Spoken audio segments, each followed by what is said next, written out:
5G is not that impressive right now. In fact, you will very rarely hear me talk about it in this entire video. But what is surprisingly special is the combination of hardware and software that Apple has come up with to produce the iPhone 12 Pro. I have it in the gold color, and I'm going to give you my full review on it right now.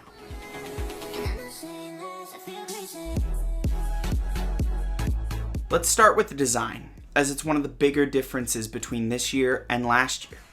The iPhone 12 Pro is slightly bigger than last year, but the biggest change in design comes from the squared off sides and flat front and back glass, rather than that of the rounded sides and 2.5D glass of last year's iPhone 11 Pro. They replaced the midnight green color with a Pacific blue color that everybody's raving about. Me personally, I think it's nice, but I prefer the gold. The glass back is frosted, and let me tell you, you can't see any fingerprints on it. It's super smooth, and it actually feels really, really comfortable to hold. Because of the way that it cuts into your hand almost, it actually feels like it gives you a better grip than the rounded off corners of every single iPhone since the iPhone 6. The notch is the same size that it's been in previous years. It didn't shrink like some were hoping that it would, but me personally, I've been adjusted to the notch for years, so it's not really that big of a deal to me. But if it is a deal breaker for you, then I guess the deal's broken, because it's the same size. What is smaller though is the bezels. Because of the squared off sides, they were able to fit more screen into the iPhone 12 Pro without really adjusting the size of the phone that much. It's barely any wider and a little bit taller. And now, the display is coming in at 6.1 inches instead of 5.8 inches like last year's iPhone 11 Pro. While we're on that topic actually, let's cover the display for a minute. Like I said, the display is 0.3 inches larger, coming in at 6.1 inches. It has a pixel density of 460 ppi, and the display comes in at 1170 by 2532, meaning that it's a 1080p plus panel. And let me tell you, this display is really, really nice. I know that people always talk about how Samsung makes the best displays, and that's true, because Samsung was the manufacturer of this display.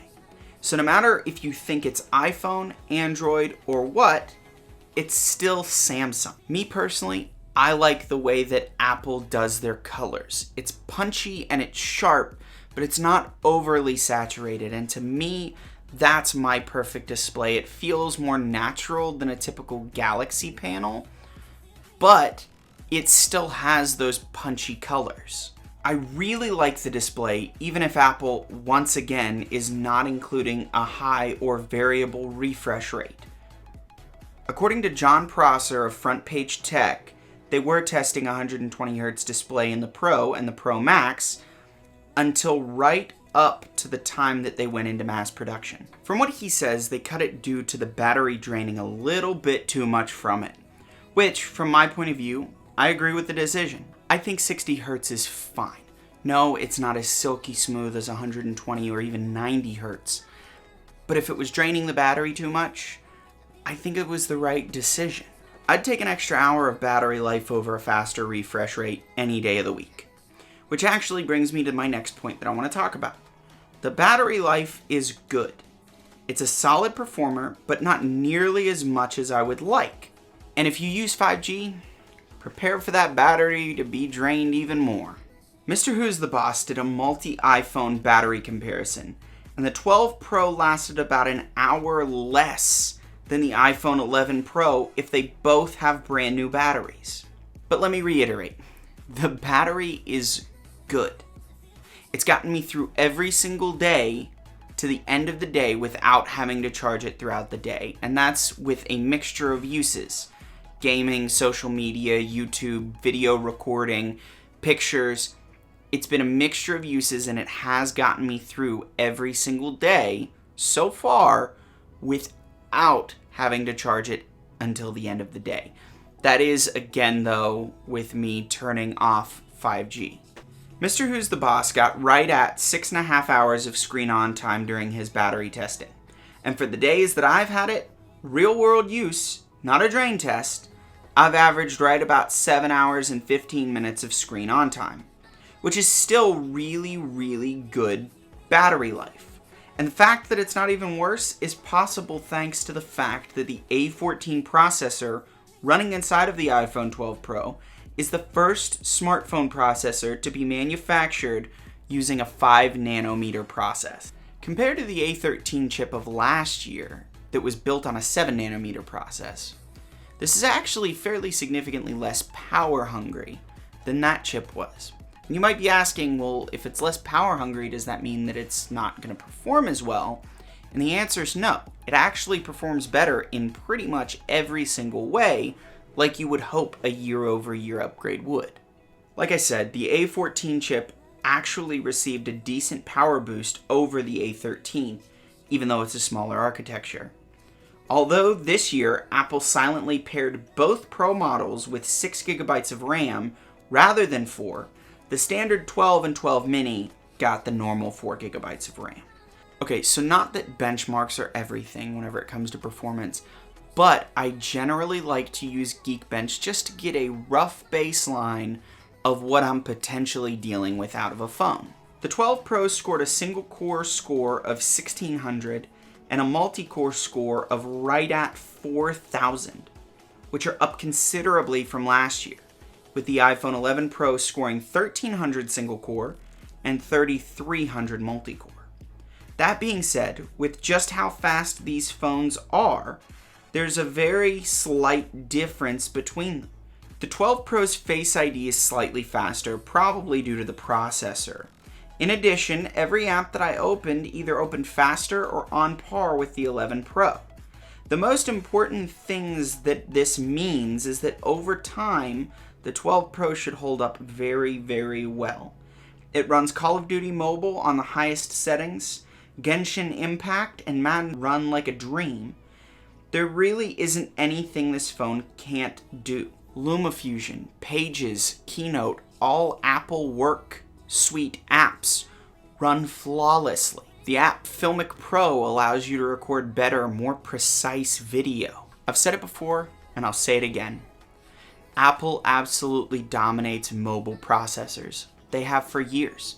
They absolutely dominate that market, and that's probably why they're developing their own chips for their Macs. The camera setup on the iPhone 12 Pro is another triple camera array similar to that of the 11 Pro, save for the fact that it's also including a LiDAR scanner on the back. It has a slightly wider f1.6 aperture rather than an f1.8. There's not really much of a difference between this year and last year when it comes to hardware, but thanks to the LiDAR scanner, you get a consistently better low light / night mode and portrait mode.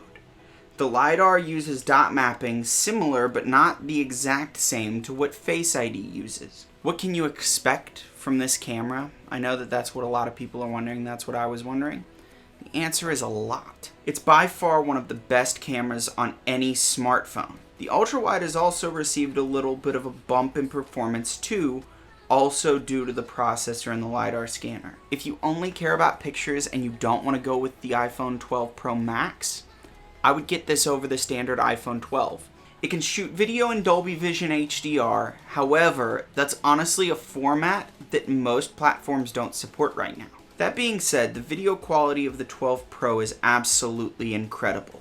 It's crisp, and the video's contrast and colors are excellent. It's just what you've come to know and love about the iPhone. The portrait photos have come such a long way since being introduced in the iPhone 7 Plus. It's definitely usable now, and it doesn't soften around the edges anymore nearly as much as the older iPhones did. And like John Prosser said, night mode is witchcraft. You can take a completely dark image, one that you barely can see anything whatsoever, put it into night mode, and it's crazy.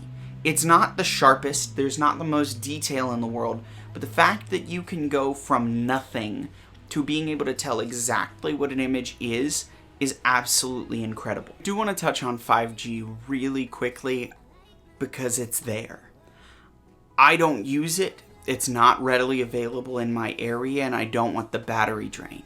I don't think 5G is ready yet. When it works, it's great. But, again, it's not readily available in my area, and it does drain the battery life. Lastly, I want to talk about Magsafe for just a second.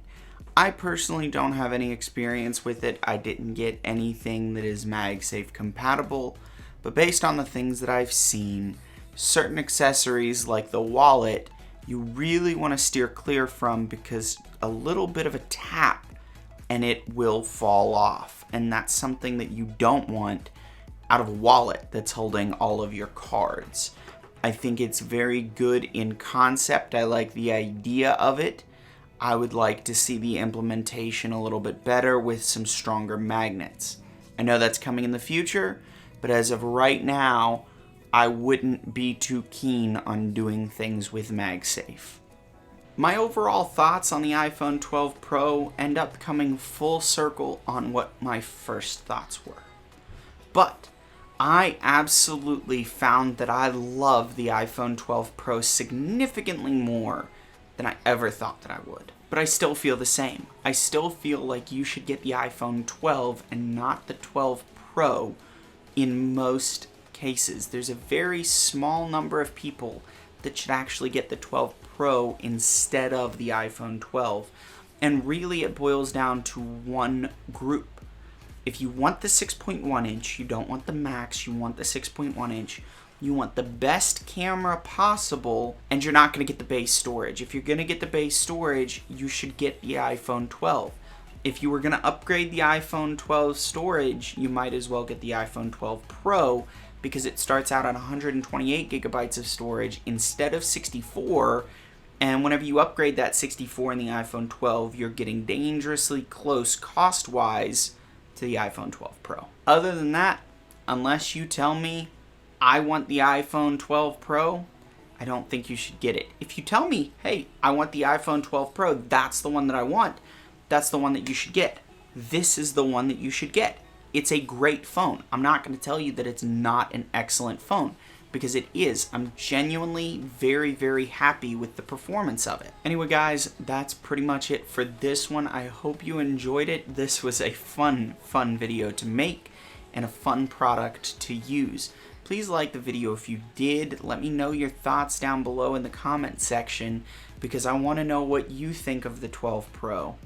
Subscribe to the channel for more videos and hit the bell notification. That way you get notified whenever I do upload a video, including my iPhone 12 review. Thank you guys again so much for watching. Stay safe out there, and I'll catch you in the next video.